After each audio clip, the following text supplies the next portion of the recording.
On the last episode, we talked about the final years of Marcus Aurelius' life, and I promised that we would get into his views on Stoicism and his journal of personal meditations, which still survives to this day. As we'll see today, the meditations offer an amazing and quite unique insight into the mind of a man that ruled Rome, and this at a time of great upheaval and transition. It was the end of Rome's golden age. And Marcus Aurelius was not just an eyewitness, he was a crucial player. What was going through his mind as the world was crumbling around him? We'll talk about that on this episode of the Pax Romana podcast.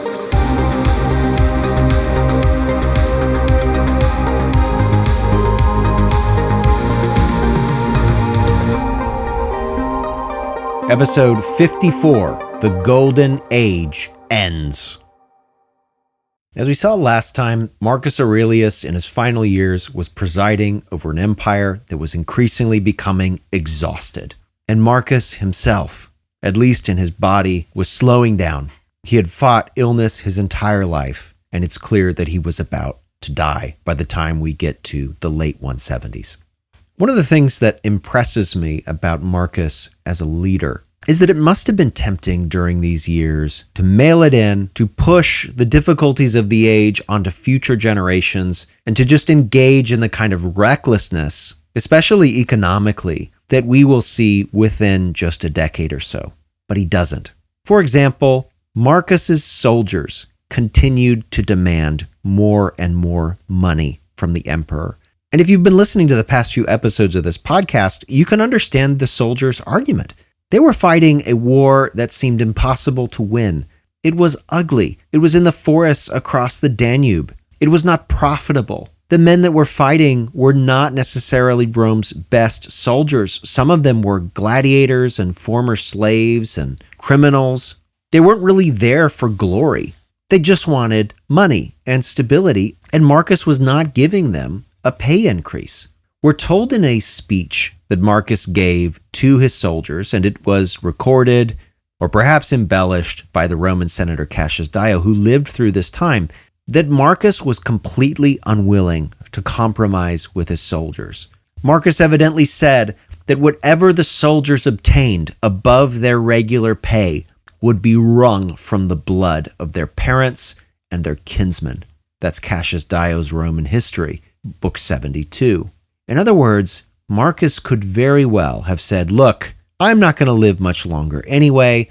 Who cares if I borrow a bit of money or tax a bit of money or debase the currency a bit so that I can pay my soldiers' salaries and secure a year or two of peace and maybe a bit more security. After all, as we saw last time, Marcus had already faced a full-on usurpation from his top general. It made sense for him to go ahead and spend money on the soldiers. Later emperors will do this. We will see this in the podcast as we look at the period just following the Pax Romana. These warlord emperors that will rise up are more than happy to tax and debase and even pillage the Roman Empire to ensure that the soldiers are given regular pay increases. Marcus, however, held firm, and it probably made the last few years of his life much harder. I don't know if it ever occurred to him that he was not going to live to see the end of the Marcomannic War, that this conflict that was just supposed to last a year or so and was meant to be a quick and overwhelming Roman victory had now drug on for a decade. Marcus made the best of that difficult time by penning his meditations. Historians have a variety of views about Marcus's meditations, which are, as I said at the end of the last episode, a set of notes that Marcus wrote to himself. They don't appear to have been meant for publication, and they appear to have been written in the last years of Marcus's life during a period which, again, as we've seen from this podcast, was very difficult for Marcus personally and also for the empire itself, which he was responsible for. We call this collection of personal notes the Meditations, but Marcus actually did not give this collection this title. Again, he probably did not wish to publish it. For some people, Marcus's meditations are incredibly profound. They are a great source of Stoic wisdom, and I'll say a little more about what Stoicism is in just a second, at least what ancient Stoicism was. For others, they're just a version of ancient pop psychology. I'm sure that some listeners have heard, for example, of Mary Beard, arguably the most or one of the most prominent ancient historians at the moment. Mary Beard, she is at Cambridge. She's written numerous books. I don't know Mary Beard personally, but she had this to say about the Meditations. She says, quote, "The Meditations of Marcus Aurelius is the worst sort of platitudinous self-help manual. Always think of the future. We don't need a Roman emperor to tell us that." On the other hand, you have folks like, say, Ryan Holiday, who has created this Daily Stoic podcast and YouTube channel and a set of books, and he's very, very successful. He had me on his show earlier this year. Again, I don't know him personally, but for Ryan Holiday, the Meditations are some of the most profound writings in existence, and he has invested himself and really designed his life around ways of applying some of these private notes that Marcus wrote to modern life. And he has a very favorable view of Marcus Aurelius as a result. I would argue an almost hagiographic perspective on Marcus Aurelius. It is definitely true that Marcus was some kind of Stoic philosopher, and his Meditations reflect that. And I also think that this philosophy, to the extent that Marcus held to it, really helps him personally. Stoicism comes from the idea of the stoa, and the stoa is the porch. It is the place in the ancient Greek house where philosophers would chat. Stoicism is effectively porchism. It's talking about philosophy on the porch. Stoicism had become very popular in the Roman Empire several decades ahead of Marcus's reign. In fact, Marcus was probably living just after the waxing of Stoicism's influence in the Roman elite. And it's clear that Marcus adopted many of the main tenets of Stoicism. For example, Stoics believed that people should think logically about the world as it is, to understand the world without prejudice, to not let understanding be clouded by a desire or a pursuit of pleasure or a fear of pain, that these kinds of base appetites or aversions should not cloud our ability to judge the world as we find it, as it is. This idea, when applied personally, as Marcus was clearly trying to do with his Meditations, led to a common set of tendencies in a Stoic's daily life. Self-control, for example, was highly prized by Stoics and by Marcus Aurelius. Self-control enables a person to reason and to understand the world, to see the ways in which the world is governed by reason.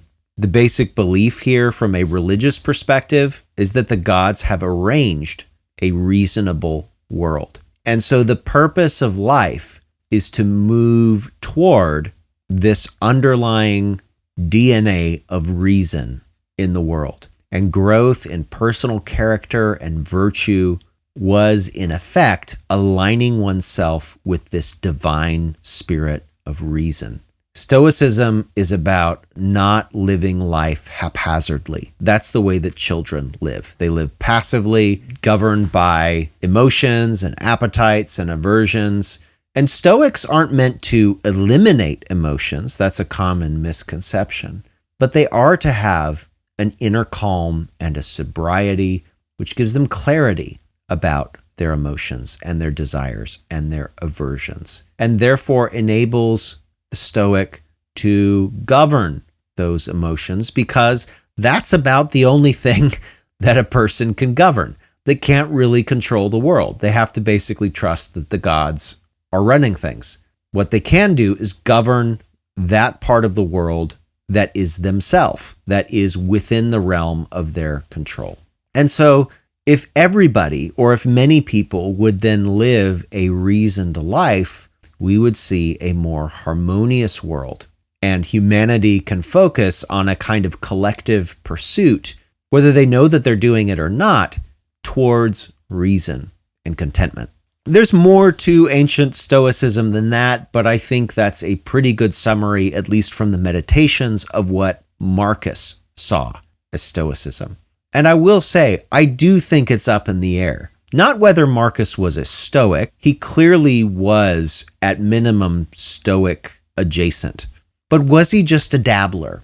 Was he a Stoic in the same way that, say, many professional athletes are Christians? They don't go to church. In fact, if you're a professional athlete, you probably play a sport on the day that you should go to church and you never go.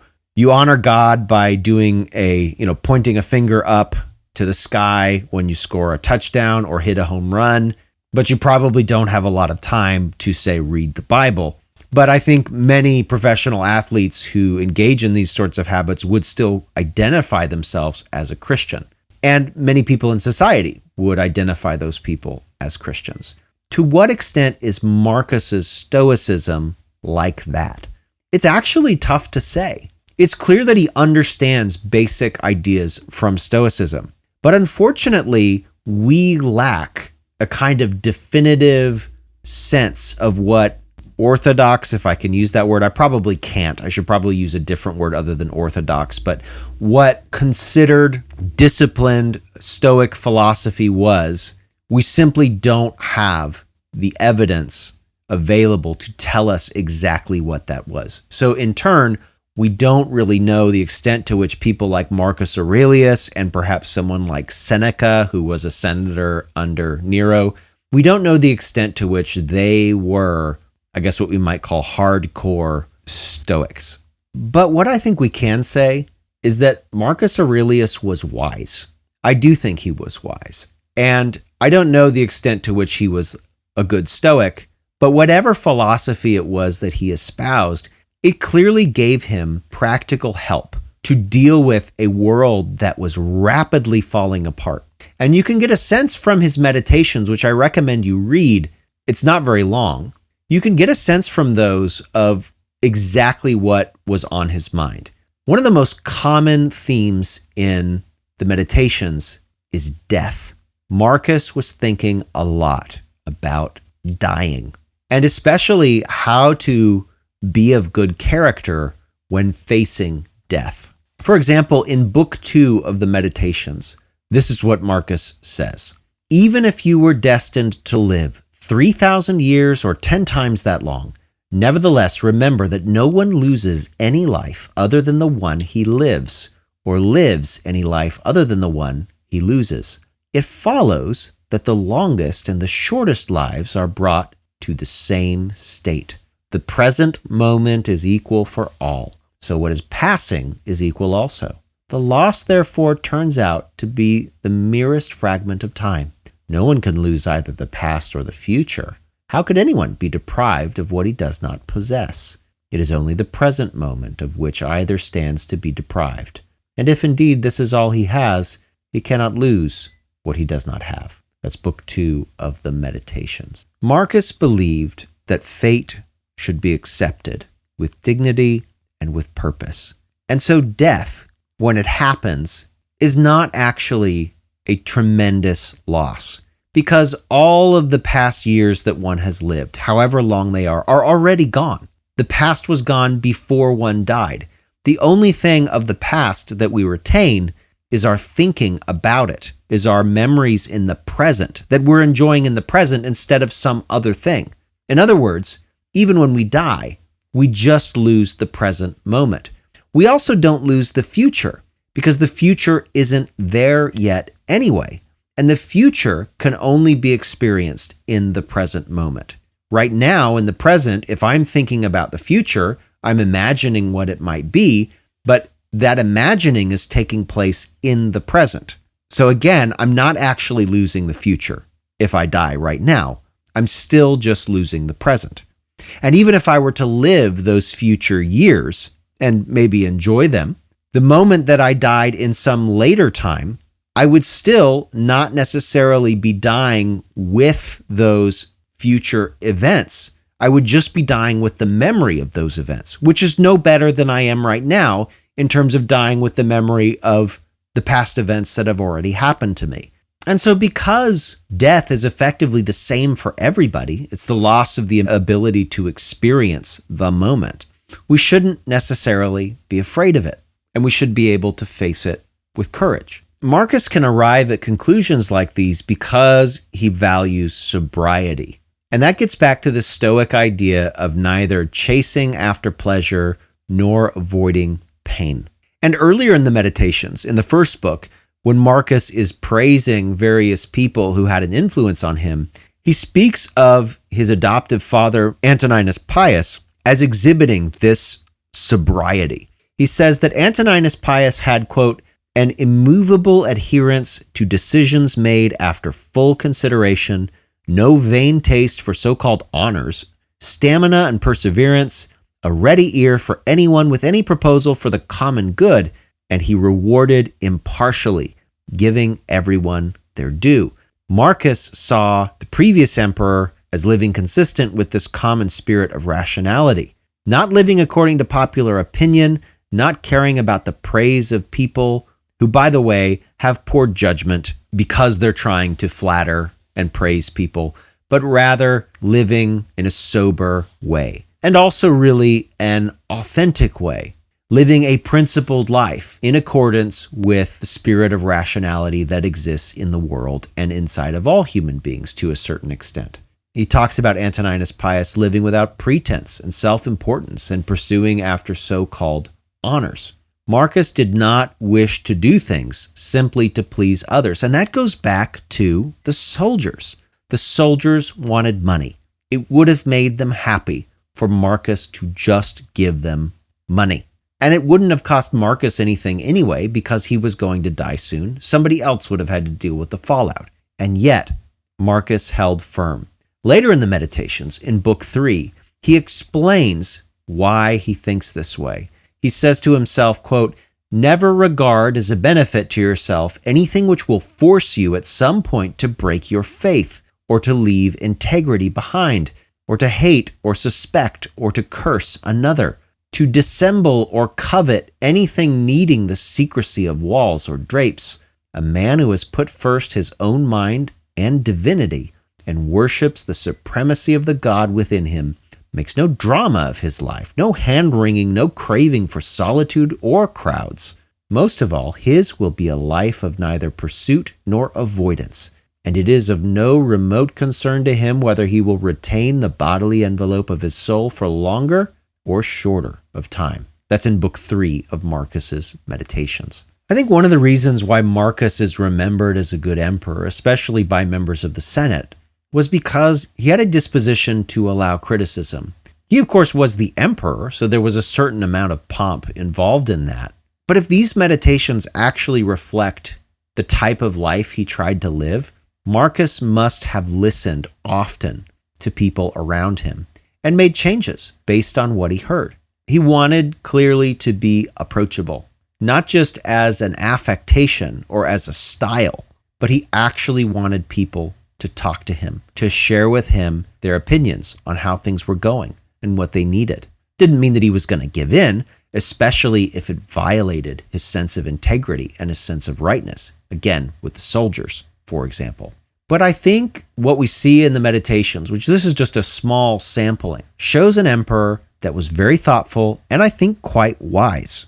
So whether he was a Stoic or not, even if we can't know this, I think we can know what Marcus's goals were. It's really unique to get insight into someone's thinking like we have here, especially into the thinking of a Roman emperor, and a Roman emperor who lived at a time when things really were falling apart. By the year 180, this is the last year of Marcus's life. Soldiers were cranky. His son Commodus had finally come of age, and it was a good thing too because Marcus was getting very weak. The Marcomannic War had burst open again, and Marcus was once again sick. Marcus's death is a strange one. We have two sources that are fairly close to events. One is Cassius Dio, the Roman senator. The other is the Greek historian Herodian, who was very young when Marcus died, but he nevertheless was alive, and he collected information in the decades after Marcus died.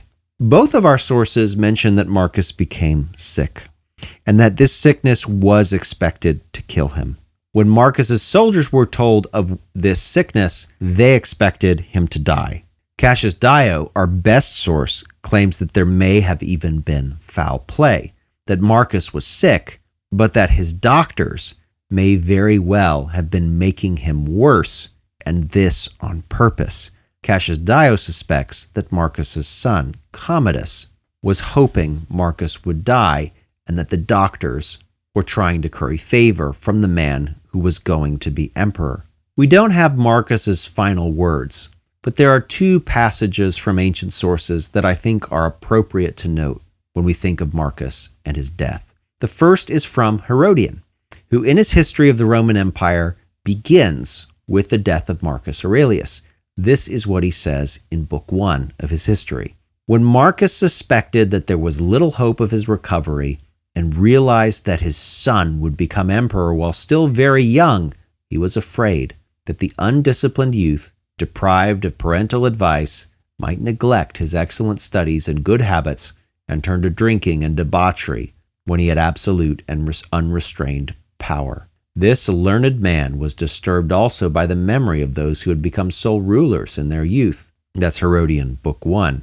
Marcus himself, however, does not give a sense of any of this worry in his meditations. That's not saying he wasn't concerned about Commodus, but Marcus was probably thinking about his own character in facing death, especially during his final days. This is what he says, for example, near the end of the Meditations, in Book 9. It would have been the mark of a better and wiser man to depart from the human race without having had any taste of falsehood, pretense, luxury, and pride. But the next best course is to breathe your last when you have at least become sated with such things. Or do you prefer to settle down with vice, and has experience not yet persuaded you to flee from this pestilence? For corruption of the mind is a far graver pestilence than any comparable disturbance and alteration in the air that surrounds us. For the one is a plague to living creatures as mere animals, and the other to human beings in their nature as human beings. Do not despise death, but welcome it gladly. For this too is among the things that nature wishes. It's interesting, this is the only mention of pestilence in the entirety of the Meditations. We don't know if the Antonine Plague was still raging at this time. I happen to think that it was mostly gone, but it still had ravaged the empire for maybe a decade. It had probably killed people that Marcus knew, and he himself seemed to be quite afraid of it when it came to Aquileia. And yet in this instance, he uses pestilence in order to say that actually much worse than a biological pestilence is a pestilence in the mind, the pestilence of vanity, the pestilence of lying, pestilence of pride, that a man can die happy knowing that he has abandoned these things, at least by the time that he dies. And so on March 17th, AD 180, Marcus's body gave out and the emperor did die. And in his place, whether he got there by murdering his father or not, rose Marcus's son, Commodus. We'll say more about Commodus in the next episode of the Pax Roman podcast, but for now, I want to leave you with the assessment of this transitional moment in Roman history as given by the Roman senator Cassius Dio. Because for Cassius Dio, the empire changing hands from Marcus to Commodus was more than just a change in emperor. It was a change in age. Something ended with Marcus Aurelius, and something new began with Commodus. This is what he says. I admire Marcus Aurelius for this reason, that amid unusual and extraordinary difficulties, he survived himself and he preserved the empire. But one thing kept him from being completely happy, namely that after rearing and educating his son in the best possible way, Marcus was vastly disappointed in him. And this matter is our next topic, for our history now descends from an age of gold to one of iron and rust. Thanks for listening to the Pax Romana podcast. For more information, including a list of primary sources and further reading, check the show notes. Music by Red Productions and Exocor. Follow Professor Colin Elliott on X at ProfCPE or email colin@paxromanapodcast.com. Listen to more episodes on Spotify, Apple Podcasts, or just about anywhere podcasts are available. Stay tuned for the next episode of the Pax Romana podcast.